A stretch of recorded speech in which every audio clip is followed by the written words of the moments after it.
now at 6 and streaming on crossroadstoday.com. A Bloomington boy killed walking to school. 9 years later, his family refuses to give up. Victoria County Commissioners consider $35 million in spending without voter approval. The Monday decision ahead. And labor unions and lawmakers support a professor who says his firing violated the law. The lawsuit challenging the university.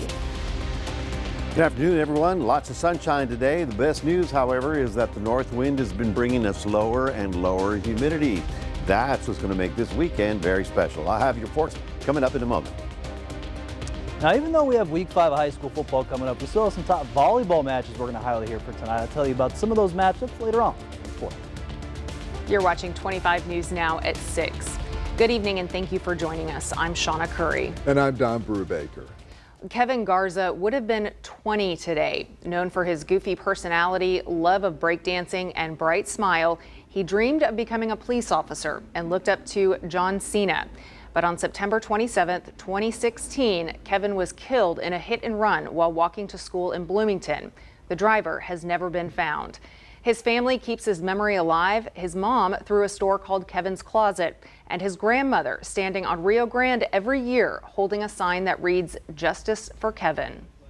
As a grandmother, I do it because I loved Kevin so much, and family is everything. And I know that Kevin would be doing something like this for us if anything would have happened to us. We cannot give up. We got to keep going.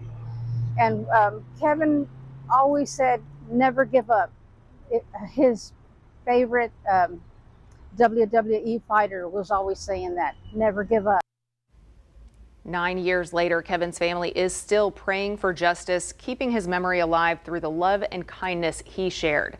Texas DPS says there are no new updates in the case, but they are asking anyone with information to call 210-531-2280. A railroad crossing in Bloomington is closing for repairs. Starting Friday, October 3rd, the railroad crossing at Highway 185 South will be shut down each night from 7 p.m. to 5 a.m. The work wraps up early Monday morning, October 6th. Crews will be out fixing up the crossing and adding concrete blocks to make it safer and longer lasting. If that's part of your route, plan ahead, take it slow near the area, and maybe find a detour for those nighttime hours. A Cuero family is rebuilding after fire destroyed their home. It happened Thursday night on Old Cheapside Road. Crews from multiple departments were on scene for several hours. Officials say the cause of the fire is unknown at this time, but we are told the family of 4 is in good spirits and is getting assistance with hotel rooms, clothing, and food from local churches and other organizations. Victoria County Commissioners Court on Monday will consider issuing $35 million in certificates of obligation.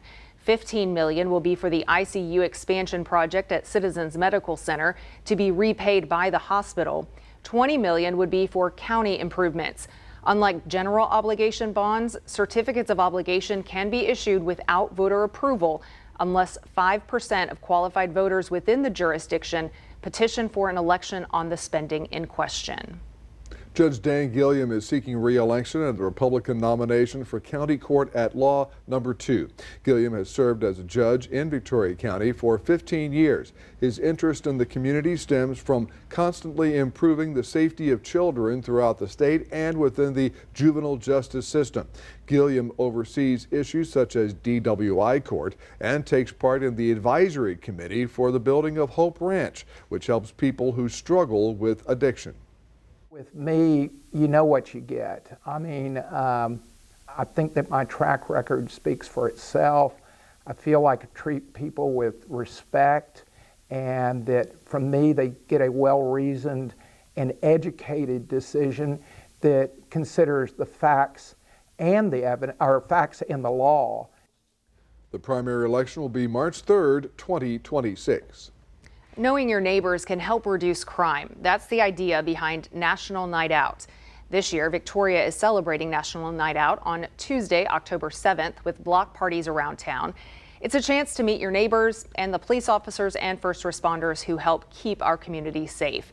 Officer John Turner with the Victoria Police Department says building these positive connections is a simple but powerful step in preventing crime. one of the most effective crime prevention tools available are simply neighbors looking out for each other. And that's what we want to do, get the neighbors out to meet each other. You're more likely to keep an eye on your neighbor if you know who they are. The National Night Out Kickoff Party is tomorrow from 5 to 8 p.m. at De Leon Plaza in downtown Victoria. And if you're interested in registering a National Night Out party for your neighborhood on October 7th, visit the Victoria Police Department website. This brings us to our viewer poll tonight. What is your favorite part of National Night Out? And meeting neighbors has taken the lead by just a few votes at 41%. Of course, the food and the fun that people, bring when they bring all the neighbors together is right behind that. And then police officers, firefighters try to visit as many of those celebrations or get-togethers as they can as well. So we want to hear from you. Visit crossroadstoday.com/vote, and we'll have the latest numbers on 25 News Now at 10. The Friday night weather is a touchdown. Yes, definitely. Easier to handle if you're headed out to one of the football games tonight. Oh yeah, it's going to be very nice, not only for tonight, but all the way through the weekend. Tonight, if you're going out, maybe a little warm right now, but the humidity has dropped all day, and so it's going to be very comfortable up in the stands. Big high pressure, you can thank that for bringing us a very nice weekend. But on the Atlantic and on the Pacific, there's some tropical stuff that the country is going to have to be looking at, and we'll take a look at that coming up in just a few minutes. Back to you. Mac, thank you. Texas DPS captured a convicted drug smuggler from Mexico in Laredo. A DPS trooper found out at a traffic stop that the driver, 41-year-old Leodan Martinez Angeles of Mexico, was here illegally and was an aggravated deported felon who re-entered the U.S. after serving prison time for conspiracy to distribute marijuana.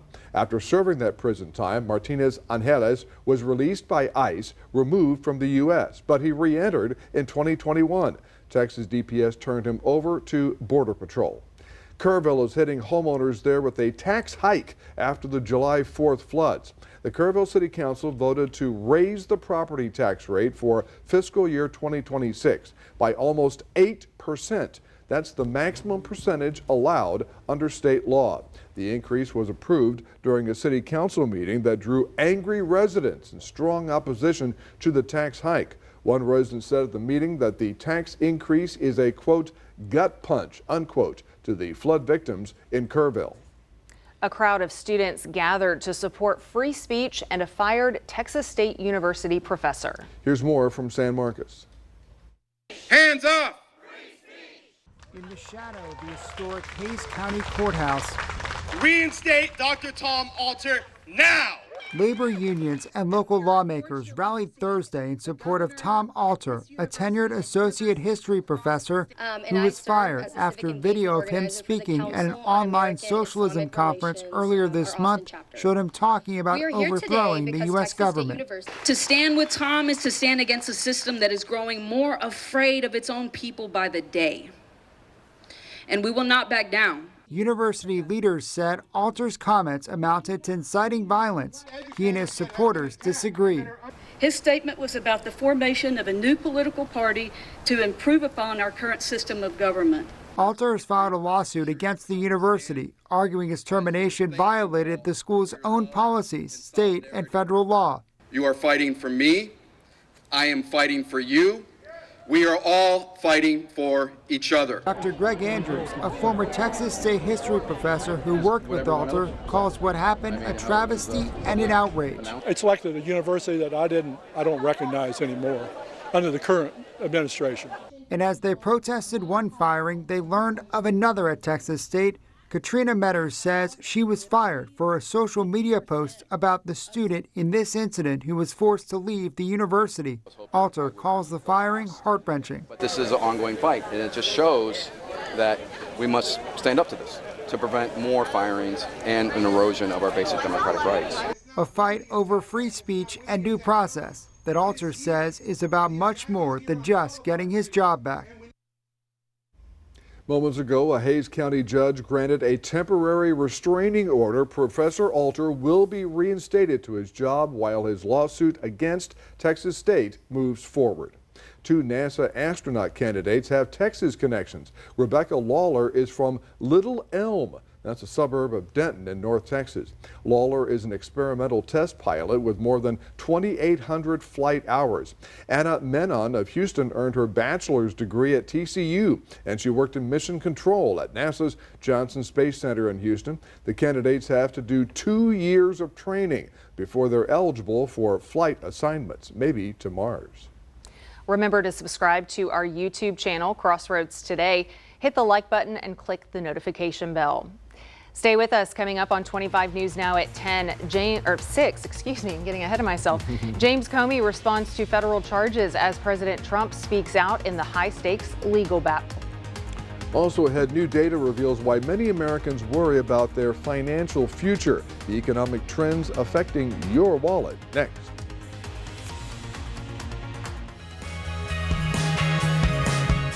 Here's a look at what you can expect on Community Crossroads. We hear from the Victoria Fire Department, Nazareth Academy, Discover Victoria, and we learn about a reunion in Bloomington. Well, it's an all-class reunion, so anyone that's ever graduated from Bloomington is welcome to be there. Right now, I do know we're going to have someone from the class of 1950 there. Wow. Which was the first graduating class in Bloomington.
Director James Comey is headed to court, indicted by the Trump administration on 2 felony counts. President Trump has long called for Comey to be criminally charged, and he handpicked the prosecutor in this case. ABC's Christiane Cordero has the details from Washington.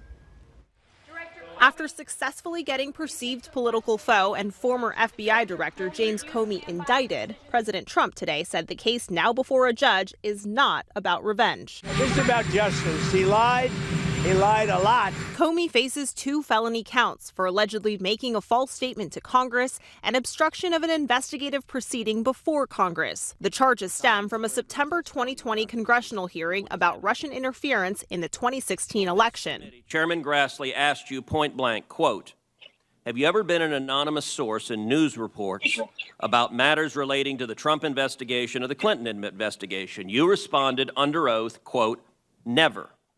I can only speak to my testimony. I stand by what the testimony you summarized that I gave in May of 2017. This was a very important thing. He could have said, well, maybe, or I don't remember. He didn't say that. He gave a very specific answer. Comey hasn't entered a plea, but shared this video statement last night. I have great confidence in the federal judicial system, and I'm innocent.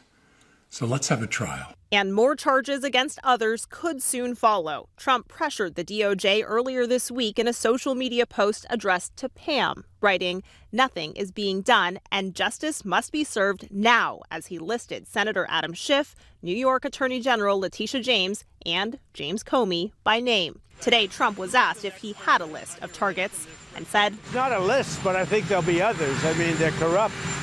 Comey's arraignment is scheduled for October 9th in Virginia. Christiane Cordero, ABC News, Washington. Southwest Airlines agreed to pay $18.5 million to settle a class action lawsuit. The suit accuses Dallas-based Southwest of failing to provide paid leave to employees who took short-time military leave. Employees charged that Southwest denied pay for military leave of 14 days or fewer, despite providing compensation for other absences such as sick leave and jury duty. The settlement will benefit about 2,800 eligible employees. Americans ramped up their spending in August, but their cost of living were on the rise as food and other goods became even more expensive last month. And while Americans continue spending, they're also souring on the economy to levels seen rarely in the post-World War II era. All of this as President Trump announces new tariffs on certain items. Ivan Rodriguez breaks down the latest numbers. Many Americans are feeling down on the economy. We have about 44% of consumers who are spontaneously telling us that high prices are weighing down their personal finances. And that's been something that has not really eased up. Fears of higher inflation and risk of a weaker labor market are making many anxious, according to a new University of Michigan consumer sentiment survey. Despite the negative outlook, people are still spending. New data from the Commerce Department shows consumer spending rose 0.6% in August and 0.4% when adjusting for inflation. The big reason for that is that the vast majority of aggregate consumer spending is being generated by high income and high wealth consumers. But the survey's director, Joanne Shu, says lower income consumers are beginning to pull back, and the impact of President Trump's aggressive trade policies is a wide concern. Tariffs are very, very high on people's minds, specifically because of the believed impact of those tariffs on the prices that consumers will eventually pay. And it's likely prices could continue to climb. Trump announcing new tariffs Thursday on certain kinds of furniture, a 25% tariff on trucks, and a 100% tariff on some imported brand name or patented pharmaceutical drugs.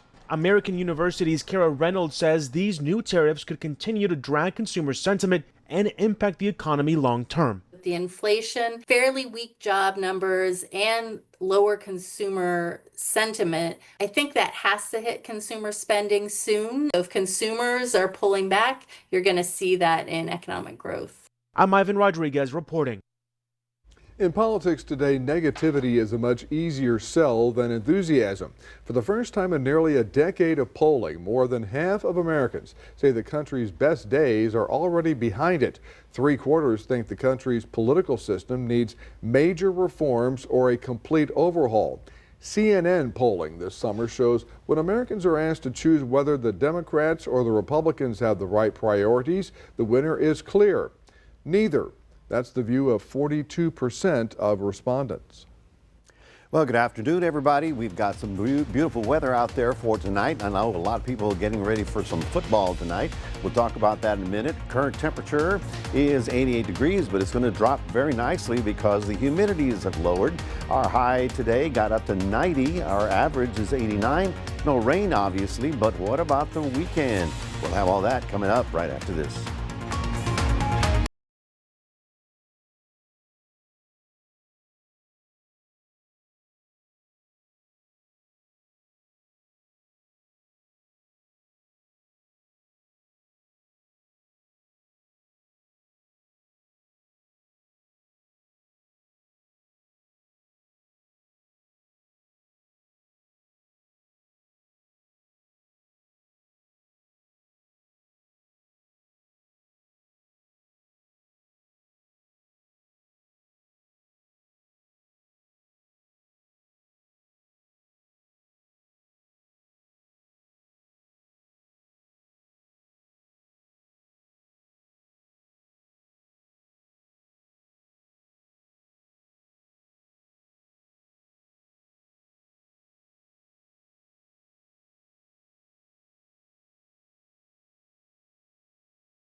Well, for those of you that are heading out to see a little football tonight, we've got a big game with Victoria West and San Antonio McCullough. Memorial Stadium at Victoria, warm and mainly clear tonight, so it's lovely. The game time temperature is 84. Wait a minute, 84? Yes, that's because our temperature is dropping a little faster now that all the humidity has been blown out of the air, and that means that by the end of the game, it'll be 74. Okay, it's not cold, but it's going to be very comfortable in the stadium tonight, and best of luck to the Victoria West. Now, big high pressure is in control of our weather. That's why we're doing so well. The northerly winds sort of started low this morning, but then they sort of strengthened up, and by the, let's just say, it was a little humid this morning, more than I had hoped for, but by tonight, things are going to be looking good. Tomorrow is a gorgeous day in the Crossroads. Now, the East Coast has to be watching very carefully. This is our old front. Remember the front that brought us the stormy weather? It's all way down to Brownsville. Now, this is now arriving along the East Coast, and they've got 2 hurricanes to watch. That one's not the problem. This one's the problem. That is will be Imelda by tomorrow. Meanwhile, on the West Coast, we have this storm, which is also falling apart, but you can see how the tap of moisture will take everything into the desert Southwest. So what is that going to do for us? In the short term, nothing. In the weekend is absolutely dry and absolutely gorgeous. Here's another weird thing. This is Tropical Storm Gabrielle, which went from Africa almost to the United States, spun around Bermuda, came back, and it's now going to be hitting Portugal. That is like weird. I've never seen that, but they're going to be dealing with that. Now, like I said, here is Umberto rather. This is the one that's going to be forming. That is Imelda. That's the one that's going to be bringing heavy rain to the East Coast this weekend. And, you know, we saw with Helene a year ago, it doesn't matter if it's a big storm or a little storm. It all depends on what it is going to do. Narda out here is going to fall apart here in the colder waters. But then again, I keep saying the remnants of that we're going to have to watch, because it's either going to be northern Mexico, Arizona, New Mexico, maybe Texas. But that's 5 days from now. Tomorrow morning, we'll get down to the low to mid 60s as low temperatures. And with sunshine, we will get up into the low 90s. So it's a good looking day. If you don't have any plans, I'd go down to Portland. I'd go to Seadrift for the weekend and eat at that restaurant that's on the main highway. That's really good. So, that's one thing to do, or go visit somebody, because it's going to be a beautiful weekend. Looking for a high of 91, and Cuero you'll be up to about a 92, but abundant sunshine and a gorgeous day. 7-day forecast, well, after this spectacular weekend, with temperatures right at seasonal levels, then Monday, Tuesday, Wednesday, we have continuation of dry weather, and the temperatures will stay on the comfortable side. It's not until about Thursday that the good old Gulf moisture starts rolling back in. That's your 7-day forecast, reminding everybody we do have a QR code. Love for you to scan that. You can put Crossroads Today on your cell phone and have it handy. Shauna, back to you. All right, well, speaking of Friday football, let's go to Max Williams for a look ahead at some of the games tonight. That's right, Sean. We're actually going to highlight our game of the week here. We're going to have the Tidehaven Tigers facing the Wallace Brazos Cougars. And we're going to hear from weekend sports anchor Ray Robinson coming up next in sports.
Crossroads, we're officially halfway through the high school football season. A lot of teams are beginning district play, including 3 Division II powerhouse, the Tidehaven Tigers, will begin district on the road versus the Wallace Brazos Cougars. And our very own weekend sports anchor Ray Robinson is at Cougar Stadium ahead of this matchup and, see what's happening for both teams.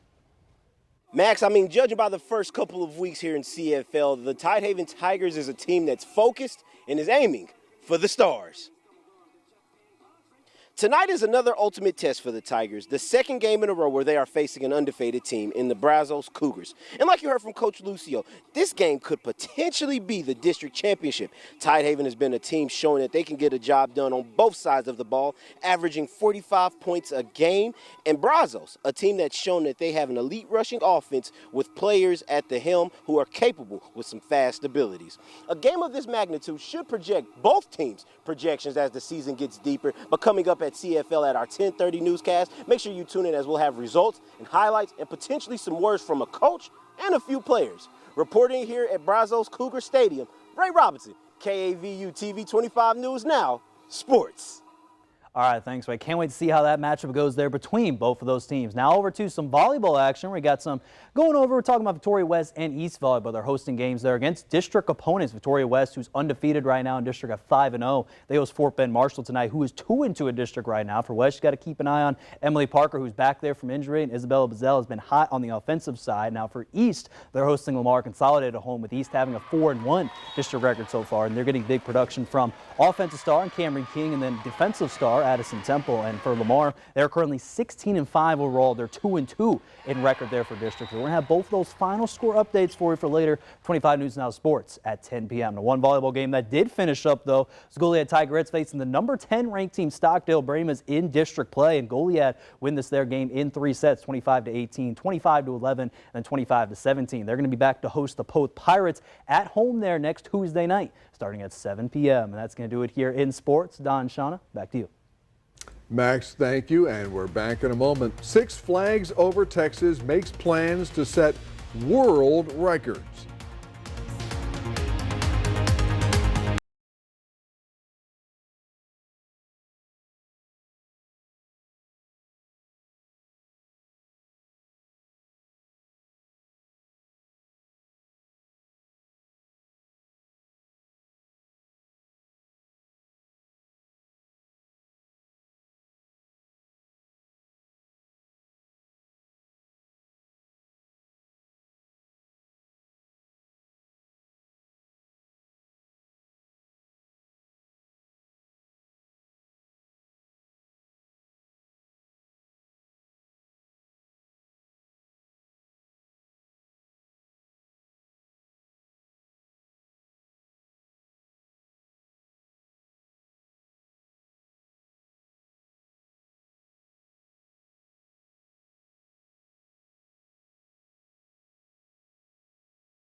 Flags Over Texas is building a massive new roller coaster. Once completed, Tormenta Rampaging Run will set 6 world records. The Giga Coaster will top out at 309 feet before plunging riders into a record-breaking 95-degree drop. Riders will reach top speeds of 87 miles an hour and experience the tallest vertical coaster loop of any type in the world at 179 feet. The coaster is set to open sometime next year. Now, they're saying they want people to imagine when they're on the ride that they're taking part in the running of the bulls in Pamplona, Spain. So that's why they call it that, and they have all the different ways of doing that. So a 95-degree drop, that means you're going More than an angle. Yeah, so you're not just dropping straight. You're, I mean, yeah, that's crazy. 95. That's just Good luck. You're almost going upside down, I guess. Just like running of the Pamplona. Yeah, they can watch that. Folks, got a great looking weekend. Tomorrow's mornings will get down to a nice, comfortable 65, and then 90 is a high temperature, but with low humidity, I think you're going to enjoy the weekend. Looks quiet through the next 7 days. And tonight, they shouldn't take any kind of a wrap or maybe an umbrella or put, anything. I think like tonight they'll really feel the difference in the dry air because the temperature is going to drop very quickly. So by the end of the game, you'll be in the 70s. Oh, we haven't seen that. That is beautiful football weather. Yeah, that's good. Beautiful football weather. Yeah, Welcome so to enjoy fall. it. I'm sure the players will enjoy it as And well. Victoria West is doing well too, right? Yes, they are. All right. Undefeated right now. All right, thanks for joining us. We'll see you back here tonight at 10.